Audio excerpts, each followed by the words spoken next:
ನಮಸ್ಕಾರ. ಬೆಂಗಳೂರು ಅಂತಂದ್ರೆ ನಮಗೆ ನೆನಪಾಗೋದು ಮಾಡರ್ನ್ ಸಿಟಿ ಅಂತ ಹೇಳಿ. ಈಗ ವಿಶಾಲವಾಗಿ ಬೆಳೆದು ಮಾಡರ್ನ್ ಆಗಿಬಿಟ್ಟದ. ಆದ್ರೆ ಇದೇ ಬೆಂಗಳೂರು ಸಾಂಸ್ಕೃತಿಕ ನಗರವೂ ಹೌದು.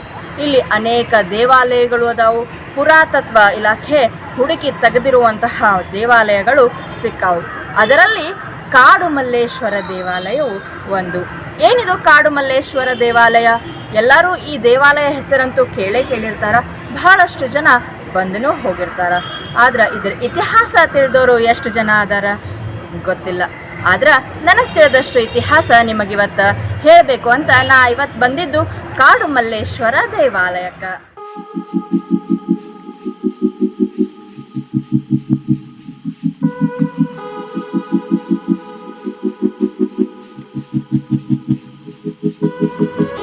ಸೂಚಿಸುವಂಗ ಕಾಡು ಮಲ್ಲೇಶ್ವರ, ಕಾಡಿನೊಳಗ ಮಲ್ಲೇಶ್ವರ ಅಂತ ಹೇಳಿ. ಆಗ ಇದು ದಟ್ಟವಾದ ಕಾಡಿತ್ತು. ಈ ಕಾಡಿನೊಳಗ ಒಂದು ಉದ್ಭವಲಿಂಗ ಸಿಕ್ತು ಅಂತ ಹೇಳಿ ಶಾಸನಗಳಿಂದ ತಿಳಿದು ಬರ್ತದ. ಆ ಉದ್ಭವಲಿಂಗನೇ ಕಾಡು ಮಲ್ಲೇಶ್ವರ. ಇದಕ್ಕೆ ಕಾಡು ಮಲ್ಲಿಕಾರ್ಜುನ ದೇವಾಲಯ ಅಂತಲೂ ಹೇಳಲಾಗ್ತದ. ಶಿವನ ಸ್ವರೂಪಿಯೇ ಮಲ್ಲಿಕಾರ್ಜುನ ಅಲ್ಲ, ಹಾಗಾಗಿ ಇದು ಕಾಡು ಮಲ್ಲೇಶ್ವರ ದೇವಾಲಯ.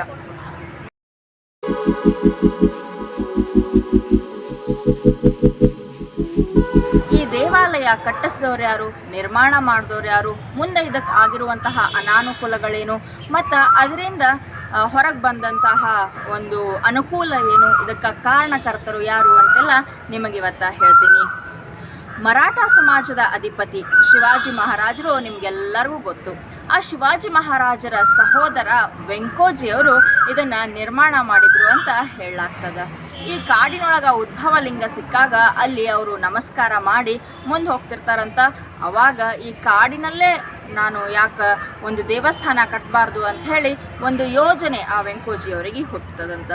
ಮುಂದೆ ಅದನ್ನು ವಿಸ್ತಾರವಾಗಿ ಮಾಡಿಕೊಂಡು ಈ ಕಾಡಿನೊಳಗೆ ಒಂದು ಸಣ್ಣ ದೇವಾಲಯ ಕಟ್ಟಲಾಗ್ತದ. ಮುಂದೆ ಭಾಳ ವರ್ಷದ ನಂತರ ಏನಾಗ್ತದಂದ್ರೆ ಈ ಭೂಗಳ್ಳರು ಏನಿರ್ತಾರಲ್ಲ ಅವರು ಈ ಕಾಡಿನೊಳಗೆ ಒಂದು ಜಾಗ ವಶ ಮಾಡ್ಕೋಬೇಕು ಅಂಥೇಳಿ ಯೋಜನೆ ಮಾಡಿದಾಗ ಈ ದೇವಸ್ಥಾನದ ಒಂದು ಆಡಳಿತ ಮಂಡಳಿ ಅದು ಭಾಳ ವರ್ಷದ ನಂತರ ಈಗೀಗ ಅಂತ ಅಂದ್ಕೊಂಡ್ರೂ ಏನು ತಪ್ಪಾಗಲ್ಲ, ಅವರು ಕಾನೂನಾತ್ಮಕವಾಗಿ ಹೋರಾಡಿ ಈ ಜಾಗವನ್ನು ಉಳಿಸ್ಕೊಂಡ್ರು ಅಂಥೇಳಿ ಹೇಳಲಾಗ್ತದೆ.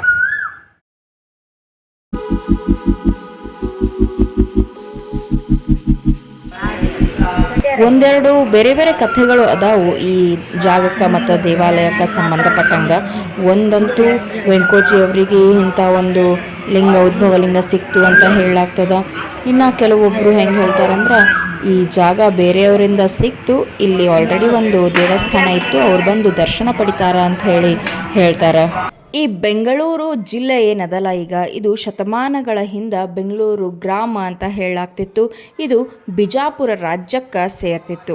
ಭಾಳಷ್ಟು ಶತಮಾನಗಳ ಹಿಂದೆ ಕ್ರಿಸ್ತಶಕ 1664 ಇದಕ್ಕೆ ಬಿಜಾಪುರ ರಾಜ್ಯ ಅಂತ ಹೇಳ್ತಿದ್ರು. ಆ ರಾಜ್ಯದೊಳಗಿನ ಬೆಂಗಳೂರು ಗ್ರಾಮದಲ್ಲಿ ಈ ದೇವಾಲಯ ಅದ ಅಂತ ಹೇಳಲಾಗ್ತಿತ್ತು. ಮುಂದೆ ಶಿವಾಜಿ ಮಹಾರಾಜರ ಮಲತಮ್ಮ ಒಬ್ರು ಇರ್ತಾರ, ವೆಂಕೋಜಿ ಅಂತ ಹೇಳಿ, ಅವ್ರ ಪಾಲಿಗೆ ಈ ಜಾಗ ಬರ್ತದ. ಅವ್ರೇನು ಮಾಡ್ತಾರ, ಈ ಜಾಗವನ್ನು ಮರಾಠ ಸಾಮ್ರಾಜ್ಯದ ಅಧಿಪತಿ ಶಿವಾಜಿ ಮಹಾರಾಜರು ಏನಿದ್ರಲ್ಲ ಅವರ ತಂದೆಗೆ ಕೊಡ್ತಾರಂತ. ಯಾಕೆ ಬಿಜಾಪುರ ಅಂತಂದ್ರೆ ಆಗ ಸುಲ್ತಾನರ ಆಳ್ವಿಕೆ ನಡೀತಾ ಇತ್ತು. ಆ ಸುಲ್ತಾನರು ಬಿಜಾಪುರ ಅಂತ ಹೇಳಿ ಹೆಸರಿಡ್ತಾರೆ.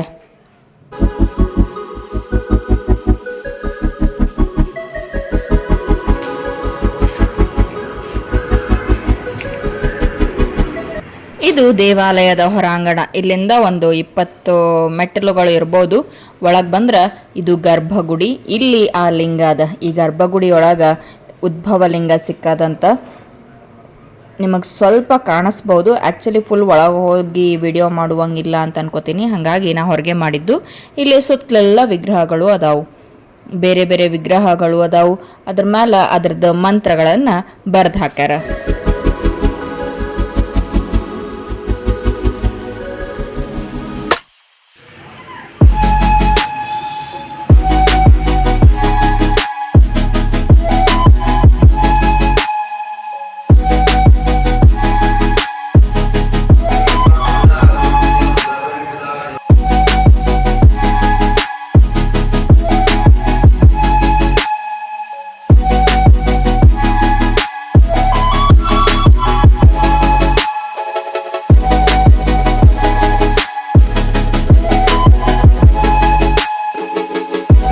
ಇದು ಐತಿಹ್ಯದ ಅಟ್ಟಣಿಗೆ ಅಂತ.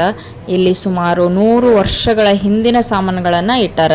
ಅಂದ್ರೆ ದೇವರ ಮುಖವಾಡ ಆಗಿರ್ಬೋದು, ನಾಗರಹೆಡೆ ಆಗಿರ್ಬೋದು, ಮತ್ತು ಬೇರೆ ಬೇರೆ ದೇವರ ಸಾಮಗ್ರಿಗಳನ್ನು ಇಲ್ಲಿ ಇಟ್ಟಾರ. ಇವೆಲ್ಲವುಗಳನ್ನು ದೇವಾಲಯದ ಒಳಾಂಗಣದಲ್ಲಿ ನಾವಿಲ್ಲಿ ನೋಡ್ಬೋದು. ಮತ್ತು ಬಹಳಷ್ಟು ಪೂಜೆಗಳನ್ನು ಇಲ್ಲಿ ನೆರವೇರ್ಸಾಕತ್ತಿದ್ರು. ಇನ್ನು ಈ ಭಾವಚಿತ್ರಗಳನ್ನೊಮ್ಮೆ ನೋಡ್ರಿ. ಫಸ್ಟ್ ಈ ದೇವಸ್ಥಾನವನ್ನು ಪುನರ್ ನಿರ್ಮಾಣ ಮಾಡಿದವರು ಮಲ್ಲಪ್ಪ ಶೆಟ್ಟರು ಅಂತ ಹೇಳಿ. ಅದಾದ್ಮೇಲೆ ವೆಂಕೋಜಿಯವರ ಭಾವಚಿತ್ರ ನೋಡ್ತೀರಿ. ಶಿವಾಜಿ ಮಹಾರಾಜರ ಮಲತಮ್ಮ ಅಂತ ಹೇಳಿದೆ ಅಲ್ಲ, ಅವರು. ಇನ್ನು ಶ್ರೀ ನಾಲ್ವಡಿ ಕೃಷ್ಣರಾಜೇಂದ್ರ ಒಡೆಯರ್ ಅವರು, ಅವಾಗಿನ ರಾಜರು, ಅವ್ರ ಫೋಟೋನು ಅಲ್ಲಿ ಹಾಕ್ಯಾರ. ಇಲ್ಲಿ ಅನೇಕ ಪೂಜಾ ವಿಧಿವಿಧಾನಗಳು ಸಹಿತ ನೆರವೇರಿಸ್ತಾರೆ.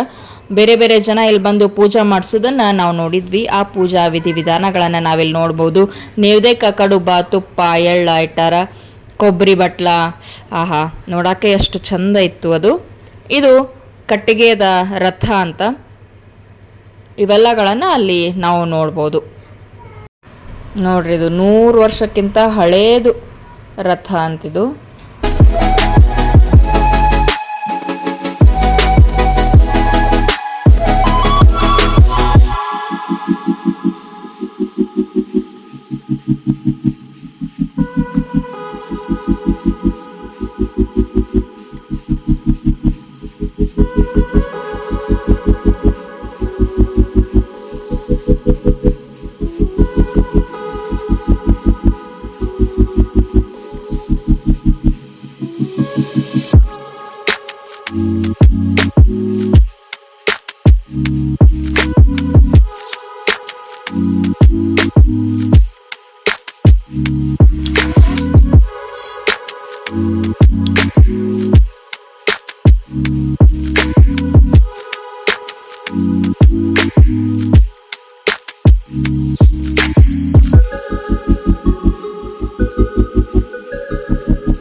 ಭಕ್ತರು ಇಲ್ಲಿ ಹೊರಗೆ ದೀಪಗಳನ್ನು ಹಚ್ಚಿಟ್ಟಿರ್ತಾರೆ.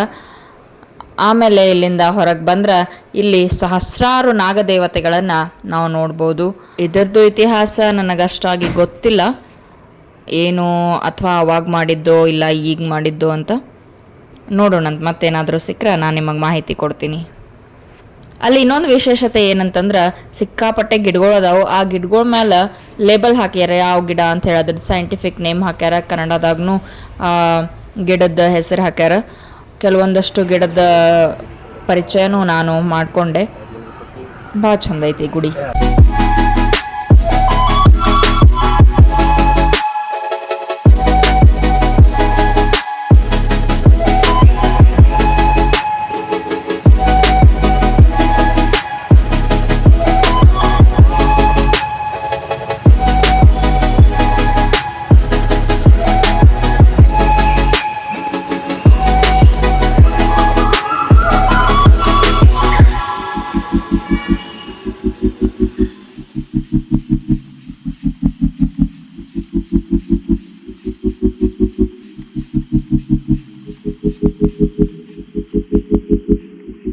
ಇನ್ನು ಈ ದೇವಾಲಯದ ಮುಂದೆ ಬಂದ್ರೆ ಒಂದು 100 ಮೀಟರ್ ಅಷ್ಟೇ ಅಲ್ಲಿ ನಮಗೆ ಶ್ರೀ ದಕ್ಷಿಣಮುಖ ನಂದಿ ತೀರ್ಥ ಕಲ್ಯಾಣಿ ಕ್ಷೇತ್ರ ಸಿಗ್ತದೆ.